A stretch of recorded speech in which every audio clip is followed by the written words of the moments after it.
Hello, I'm doing some meal prep, some cooking today, and I thought I'll film it and show you guys what I'm making.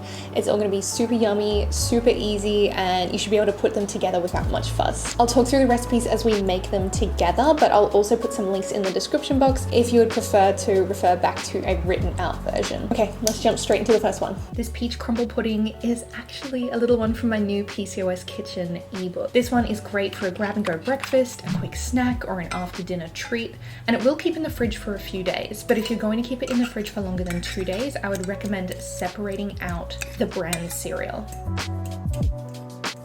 I'm making 2 servings here, but if you want to make one, you'll need half a cup of tinned peaches, which you can mash with the back of a fork. Then to the peaches, we're going to be adding in 1/4 cup of plain Greek yogurt, 2 tablespoons of chia seeds, and some vanilla extract, and stirring it well.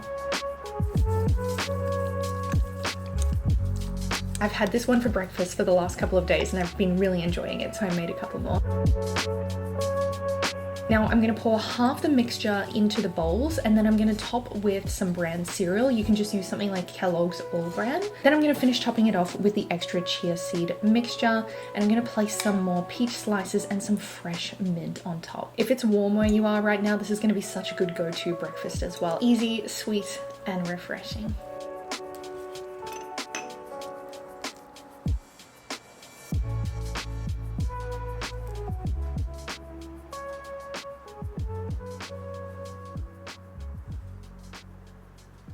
I'm just doing a little meal prep today because we're still in lockdown, so I'm just putting together 4 things. The next one I'm putting together is a roast vegetable tray. I feel like you can never have enough of these all-purpose side dishes, so these caramelized veggies hold up really, really well for reheating, which is perfect for today's meal prep. And you can match them with heaps of different things, just depending on what you feel like. Vegetables that I'm using today is 1 medium zucchini, 5 of these Spud Light baby potatoes, 1 red capsicum or bell pepper, 1 yellow capsicum, half a red onion, and I'm just gonna chop them up into pieces and loosely throw them onto a tray. I'm using 2 trays and I'm gonna be baking it at 180 degrees Celsius, which is around 350 Fahrenheit. I'm topping it off with a drizzle of extra virgin olive oil, some salt, and some Italian herb seasoning. Make sure you leave the space in between.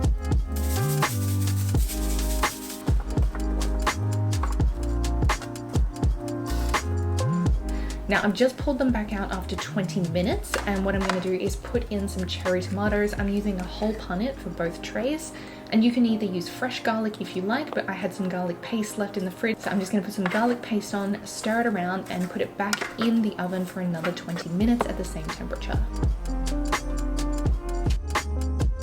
I'm not a huge fan of raw tomato, but baked cherry tomatoes like this I absolutely love, and I feel like this dish would go so well if you paired it with a protein and like some feta or something on the side. Delicious. All week I have been so excited about sharing this recipe with you. It's my protein macadamia slice. It's like a dessert level snack. I'm actually making it because we got a Zoom birthday party to attend and I wanted to have something sweet. It tastes like skillet roasted warm cozy nut butter, and it's drizzled with smooth dark chocolate. So what I'm going to do first is take half a cup of old-fashioned rolled oats and blend them up. Then in a pan, I'm going to cook my macadamia butter and some honey, but you could also use a sugar-free maple syrup if you prefer. I'll leave all the exact quantities linked in the blog post if you want to get it gram for gram. I'm mixing my blended oats with some quick oats and some low sugar Rice Crisp cereal. And I wanted to say thank you to ATP Science for sponsoring this segment of the video. I've been loving putting together some new recipes with their No Whey collagen protein. And because it's a collagen protein, it actually makes it very highly biologically available, which means the protein's already been broken down into an absorbable form. Better absorption is always a good thing from your protein powder.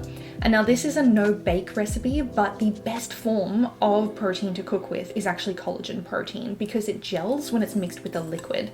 So this makes the protein an ideal healthy thickener that can be used in tons of recipes. Also means that the protein won't denature when you heat it up. I've tried tried the vanilla and the chocolate so far and they've worked great. I do have a link for you that you can use if you'd like to try it out, and I'll leave it in the description box. I'm mixing the protein powder with the rolled oats, the Rice Crisp cereal, and the cooked nut butter and honey mixture. And I'm just gonna make sure that it mixes really well. If you're having a hard time getting it to come together, put in a few drops of water, or if you want to, you can put in a little bit of extra sugar-free syrup or some honey. And then I'm melting 1 tablespoon of dark chocolate chips, and I'm using a fork to drizzle that over the top.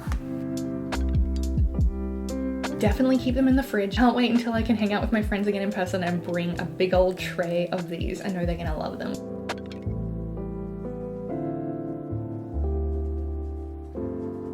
Now I'm prepping sesame chicken. I'm just gonna be prepping the protein portion of this dish so I can mix and match it with different things later. It's so easy. The delicious sauce only takes a few ingredients, all of which you can keep on hand. And you can even make the sauce and just keep it in the freezer if you want it quick and easy to grab later. So I'm cutting up 600 grams of chicken breast, and with that I'm combining some chicken stock, about half a cup, 1/3 cup of coconut aminos, 2 tablespoons of sesame oil, a teaspoon of arrowroot, or you can also use tapioca flour to thicken it. And now you can put this mixture with the chicken in the fridge to marinate for a little bit, or you can just cook it within the next 5 minutes. As I'm cooking it, I'm also going to add in some red pepper flakes, but you can season away to your heart's desire. Then when I prep it out, I'm just putting 2 with some fresh veg that work well reheated, like cabbage, carrot, and a mixture of things like that. And then the rest I'm putting in a bigger meal prep container. So I'm serving it up with some brown rice and those veg which reheat really well. And you can also top it with some sesame seeds.